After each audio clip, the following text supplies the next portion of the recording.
The Gospels mentions Jesus performing miracles and teachings in Capernaum, often associating these events with Peter's house. The house was modified into a church in the 4th century, and an octagonal church was built over it in the 5th century. Excavations revealed a 1st century house with evidence of plastering graffiti with mentions of Jesus and other signs of early Christians' use. The Franciscans Memorial Church was built in 1990, preserving the archaeological remains and providing a space for visitors to view them.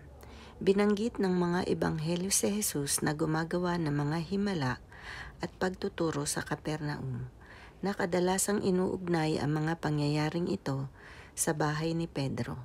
Ang bahay ay ginawang simbahan noong ika-4 na siglo at isang octagonal na simbahan ang itinayo sa ibabaw nito noong ika-5 siglo. Ang mga paghuhukay ay nagsiwalat ng isang 1st century na bahay na may ebidensya ng paglalagay ng plaster graffiti na may pagbanggit kay Jesus at iba pang palatandaan ng paggamit ng sinaunang Kristiyano. Ang Franciscan Memorial Church ay itinayo noong 1990 na pinapanatili ang mga labi ng arkeolohiko at nagbibigay ng espasyo para sa mga bisita na matingnan ang mga ito.